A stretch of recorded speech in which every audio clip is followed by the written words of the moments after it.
So it's like a fertility thing. Yeah. So. And who takes it? The woman. Yeah. So Rachel got to do that. Reuben's dudaim, or his mandrakes. Yeah, I brought them to Leah. Rachel said to Leah, "Please give me some."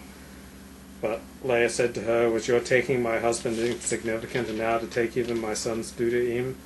Rachel said, "Therefore he shall lie with you tonight in return for your son's dudaim." So that's kind of cool. He's got his two wives like fighting over who's going to sleep with him that night. Yeah, and then I love the way Leah comes in and says, "You're sleeping with me tonight because I bought your services for Reuben's mandrakes." And he accepts like, it. All right, woman, you bought it. It's yours. Yeah. I have a friend who is the most in-demand sperm donor on the West Coast, and if you go online, there's women who are like talking about how they can get a hold of a vial of his sperm because he's past the limit. And it's I was. What do you mean past the limit? Well, you're only supposed to be able to give so many vials, and then they waived it for him. Like he gave 500, like it's like 500. So then they waived it, and then he had given it 1,000. Then they asked him to come back again, but eventually they couldn't take more from him for whatever reason. I don't know what the. And so the women are getting really catty and trying to identify like where they can get. And I was just thinking, I was reading, and I was like, dude, you win. You won the evolutionary game. Like women like clawing at each other for your sperm, like it, you know. And Jacobs gets a little of that here. Yeah. Yeah. But yeah, it's because Rachel made light of being with that righteous man because she gave up the privilege of the night with him. She was not privileged to be buried, to lie in eternal repose with him.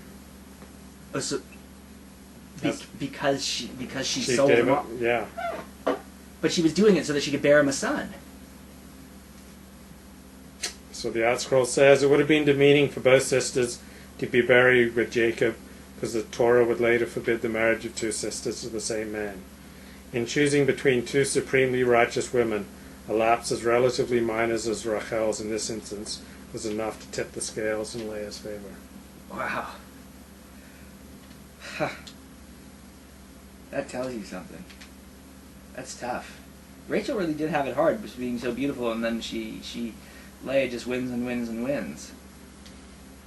And when it says Leah went out to meet Jacob and said to him, "It is to me that you must come tonight because I've hired you."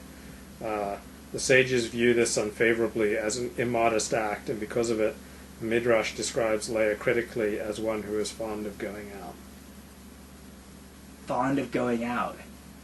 Same thing they said to Dinah, that she went out Right. to And the Dinah boys of is Shem. like mother, like daughter. That's right. Wait, so what does going out mean? She's Well, fond just of going out. I mean, you should be staying at home cooking and cleaning.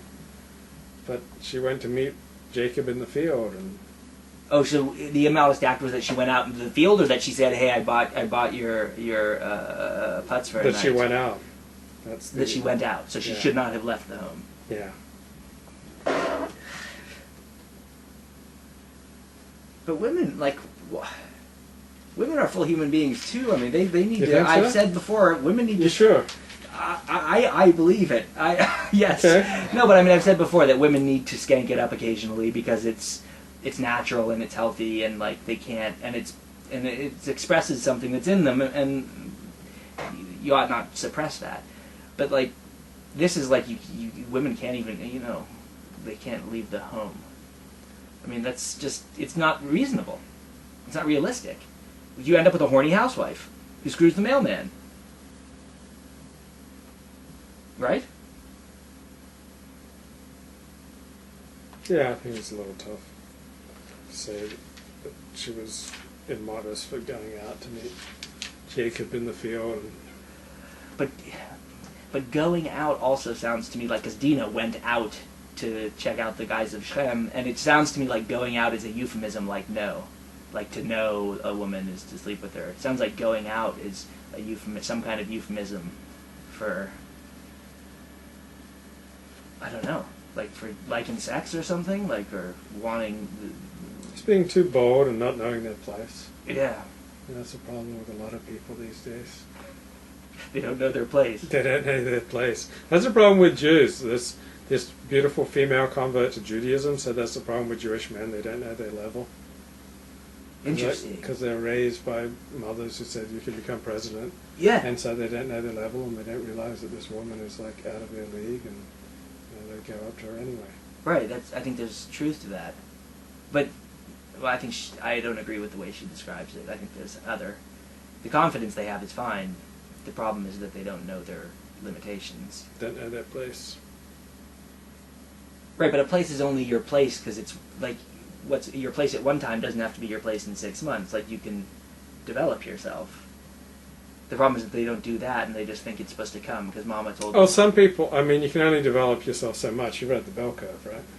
I haven't read the bell curve. You haven't read the bell curve. No, but Charles Murray. You come in here talking Torah and you haven't read the bell curve. No, but I'm conversant in those debates. Yeah. Okay, well, like there's only so much you can do with a bloke with 100 IQ. Yeah, but a bloke with 100 IQ can do a lot if he has. I mean, that's just one thing among many. 100 an IQ. Right. There's also emotional intelligence. Is that what you're saying? Daniel Goleman. Emotional intelligence is I think. And intelligence for dribbling a basketball and. Yeah. These are all different types of intelligence, and well, the IQ just measures one insignificant.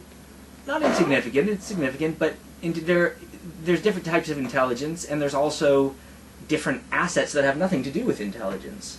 I mean, there's someone who is, there's. I'm never going to be able to spend much time with someone with 100 IQ. I'm just going to find them boring. Right. Well, that's fine, but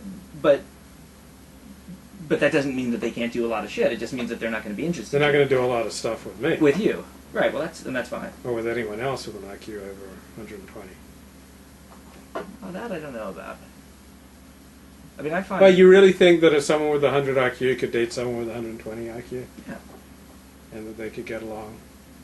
Yeah, I mean, I think it's helpful if... they've both got to appreciate what the other's got, but... and it's hard because they need not to be threatened or by each other or dismissive of each other. But yeah, I mean, there's a lot of very smart women who are crazed with desire for men who are not so bright. And do you think they could have a relationship with one that's not so bright for any length of time? That's like 20 IQ points below them?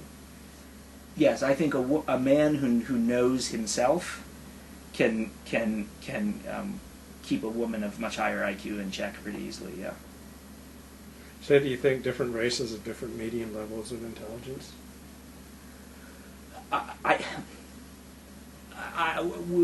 With IQ, there's just no, it's not debatable. The results are what they are. And there's certainly a great deviation in, people from different races is the shorthand. But the significance of that and what it's really measuring and what it really means is there's still a lot left that we don't know. I will say this: people who there's a certain kind of knowledge about how life works that I find desperately lacking among Jewish males, and that is Jewish American males, not Jews from Iran or whatever. But that if you meet people from kind of ethnic communities, working class communities, guys from there, and it's like they have access to this whole world of knowledge that's just totally beyond the awareness of guys from, usually most guys from my background. And I think that's real. I mean, I think I don't think that's genetic or racial. I think it's well, I don't know what it is. It's class. It's class, but even the working class know how to change oil. Right. Yes. But they know they know people, kind of. They know how to get rid of their wife if she's starting to bug them, OJ style. Yeah, and they know how to sleep with your wife. Like, I mean, they know how to, because they know how to get your wife out, because they know how to be men, and they know what men are, and they know what women are. Like, and... They're not smart enough to be confused about their gender. Well, people are confused about their gender, I think. I think we're too... the American Jewish culture is so geared towards these